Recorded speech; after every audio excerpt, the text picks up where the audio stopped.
beautiful souls, it's Tasha back for another YouTube video. So I hope this video quality, I just have to say, is better today. I bought a ring light, so I'm using that, and I'm trying to mess with the ring light tripod and just see how it works. So I hope this video is great for you guys and the quality is better than what it usually is. Before I get into it, I just want to say thank you so much for subscribing, for just being a part of what I'm doing here on YouTube. I truly appreciate it so very much. I'm always taking suggestions for videos you might want to see, so comment down below and let me know. If you want to follow me on social media, find me on Instagram, trumplefitness. Also check out Standalone Apparel. Use code TASH15 for a discount. They release stuff all the time. They just released coffee actually from like different countries, so check them out. Super amazing.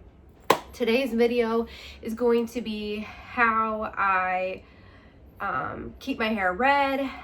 Is it damaging? Just some tips and what I use in my hair. I guess I should take it down for this video so you guys can see. So this is the color right now.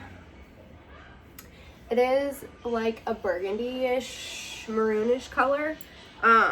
Unless I'm in the sun, then it's like bright red. And it was a brighter red, but I kind of toned it down just a notch. If you guys have followed me for a little bit, I had blonde hair all last summer. It was so damaging to my hair because my natural hair color is almost black, as you can see on my eyebrows.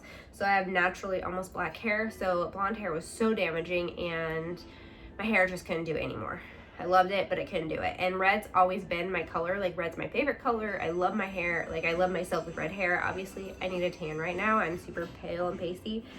But I've had friends say, like, well, isn't red hard to keep? Like, I've heard red's hard to keep, and I've heard that it's hard to manage. And that is kind of true to an extent in the beginning. So, let me just explain.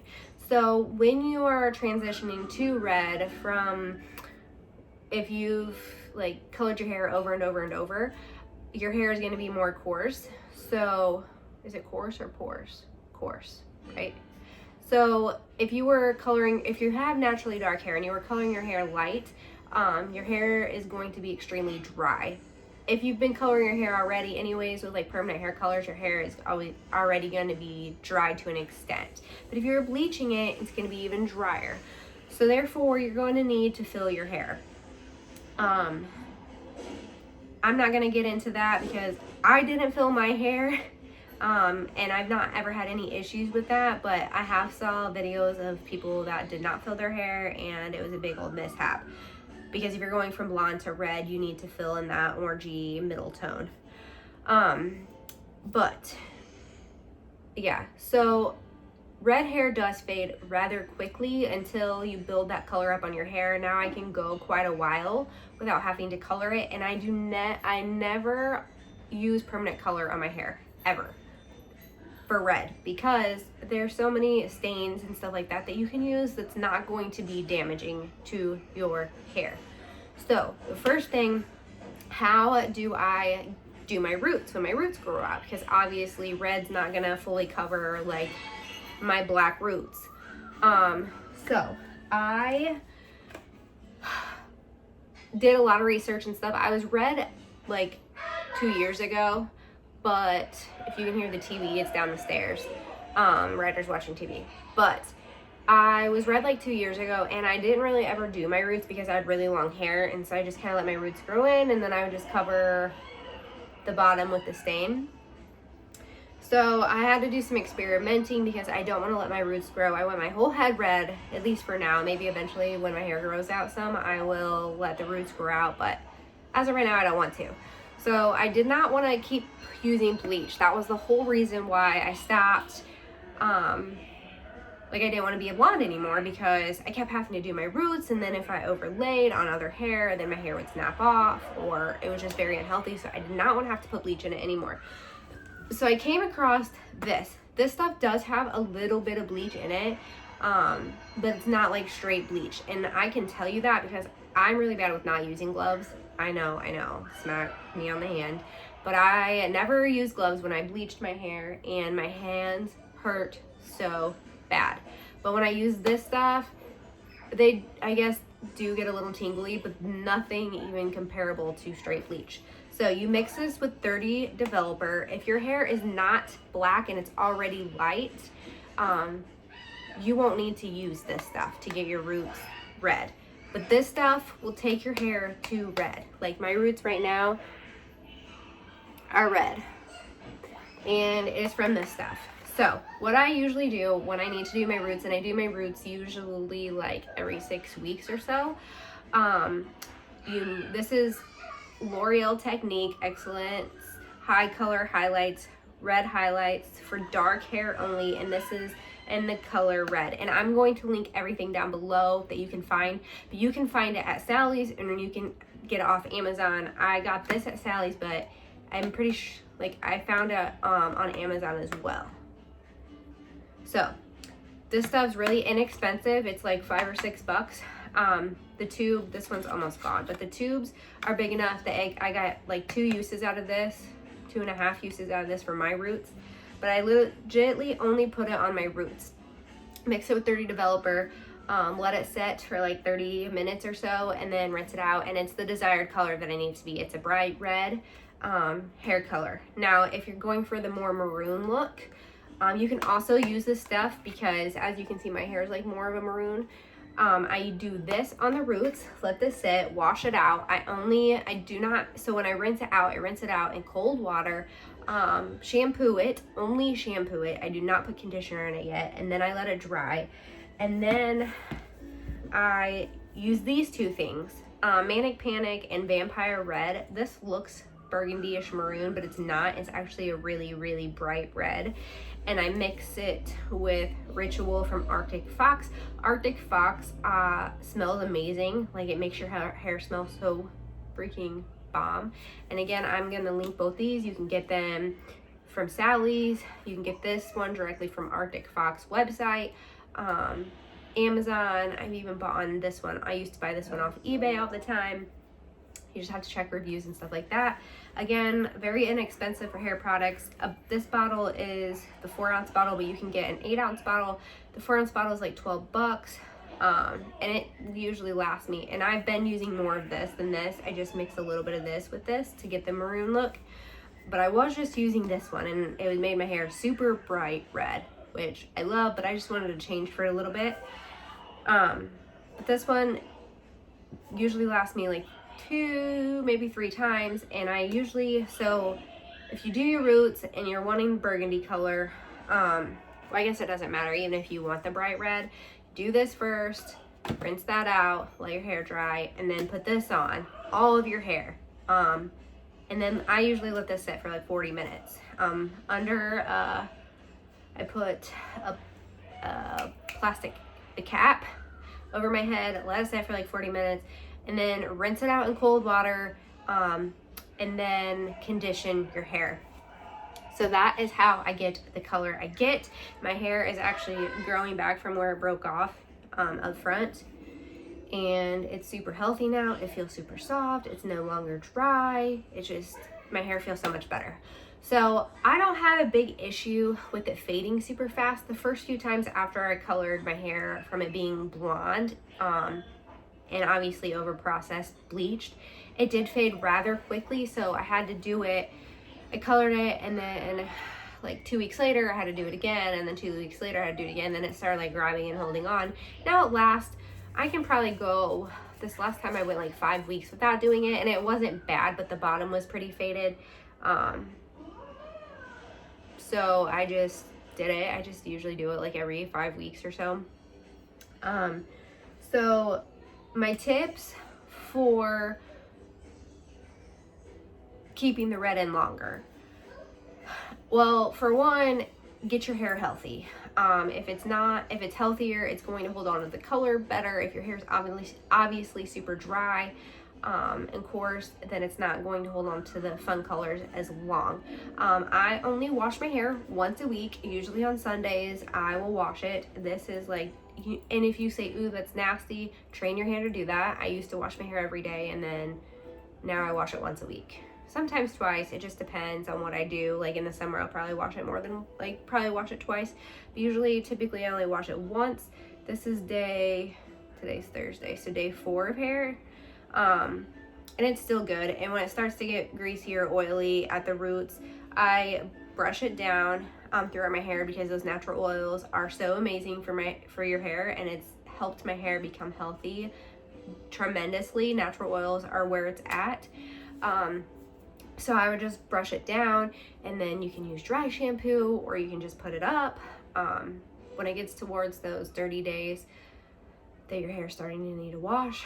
But I only wash my hair once a week, and I wash it in cold water. Now again, I've told a friend that, and she's like, because she has red hair, and she's like, there's no way I can stand in the water with it being cold. Okay, well, I do that. I don't stand in the water. I like stand forward and then like dip my head back, and it is cold and it does suck, but then while the conditioner's sitting in my hair, I turn it back to warm, and I just don't get my hair wet. Or you can wash your hair before you take a shower. Dump it over the tub, wash it in cold water. But cold water is going to help keep that color in so much. Not to mention, like, hot water is actually not that good for your hair. Nothing hot is good for your hair. So washing it in cold water, washing it once a week, maybe twice. Do not wash it every day, because your fun colors are going to strip out. And then my third tip would be to invest in good shampoos and stuff, guys. Like, clarifying shampoos, no. Like, dollar shampoos, no. Stop buying that stuff. Stop. Just stop. So these are the shampoo and conditioner I use. I am almost out, so I might try a different kind of this brand, but I really like this brand. It's from Bedhead, TIGI, and this is the Recovery Dry Damaged Hair that needs moisture shampoo and conditioner. Again, I'll link these down below. They're like $17 for them together, which isn't that outrageous, and they've lasted me for a long time, and my daughter uses them as well. They are getting pretty low, so I'm probably gonna have to order more soon. But I ordered these when my hair was extremely damaged. It's not that damaged anymore, so I don't typically really need the damaged anymore, but I really like them a lot, and they smell really, really good. I don't use those every time though. A lot of time this you can get, I'm again on Amazon or Sally's. These you can get from a lot of places, so you just got to kind of look and Google. That's what I kind of do. This is the conditioner. This is, I guess I didn't even realize that this was the conditioner. I thought it was the shampoo. Anyways, it's called Quantum Riveting Reds. This is what I used when I had red hair previously. So typically what I do is I literally just realized it's not shampoo, because what I was doing is the one day a week I wash my hair, I mixed this with this, and I just let it sit on my hair for like 3 or 4 minutes. You can leave it set for longer, because this is not going to make your hair bright red like the bottle or like it comes out. It's literally just a light stain, so it's just going to help keep that color in there longer. And this is not drying on the hair or anything like that. There is so many other ones, probably better ones, but this one is affordable. It's like $10 for this bottle, maybe less than that at Sally's, and it lasts for a long time. So I literally just mix these together and just set on my hair for like 3 or 4 minutes. That one day a week I'm taking a shower, and then when I'm done, I either mix these or I just use this. I typically do a deep conditioning mask once a week. If you're overusing masks on your hair, that can be also damaging, because it's too much stuff that you don't need in there that many times, because you need the natural oils and stuff like that in your hair.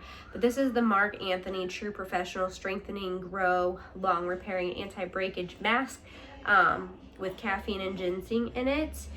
This smells so good, and it's super affordable. When I was browsing, I always browse through things and watch people's videos and stuff like that and see what's best, and this literally is under $10. So good, so good. It's a big, as you can see, like a big jar. I typically do this on Sundays, and I leave it in for 5 minutes, 5, sometimes 10 if I forget about it, but usually 5 minutes. I either mix the conditioner, this conditioner and this together, or I just use this. So those are legit like the only products I use. Occasionally there's another product I use, Sexy Love.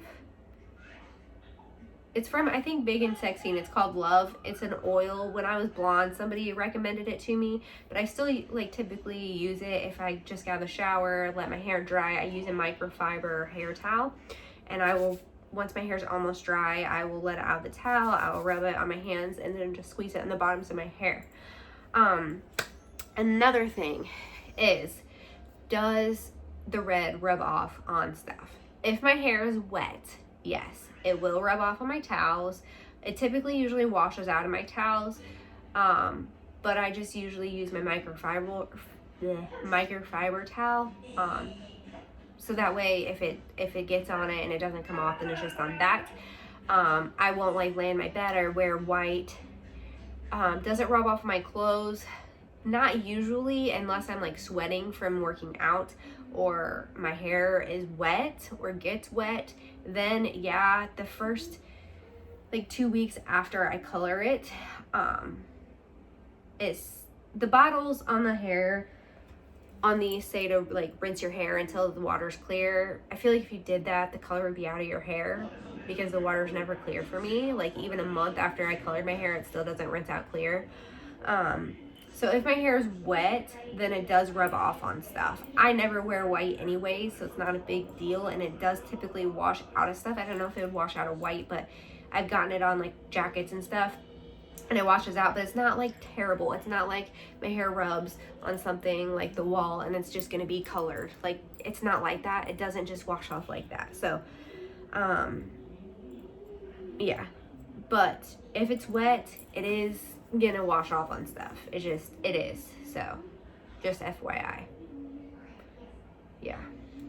But I think that's all, guys. So, just make sure you're washing it in cold water. Make sure you're using the right products. You do not need to use a permanent hair color on your hair. You just do not. It is damaging. Red is going to fade. You're going to have to color frequently. You do not want to have to continue putting that red permanent hair dye in your hair, you know, every few weeks. Eventually, maybe if you want a more long lasting than the stain, then you can use it, but I just would not recommend it when there's so many ways to keep your hair healthy. Like, these are not damaging at all because they're just a stain for your hair and they're not damaging. So that's my points, my recommendations, my tips for you guys. If you ever have any questions, just comment down below.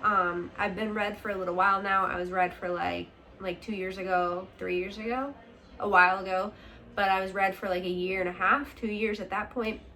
So I kind of know the tricks and tips of red hair. So if you have any questions, just comment down below, let me know, ask me, I will gladly respond back. I hope you guys enjoyed this video so much. Thank you so much for watching, and until the next one, guys.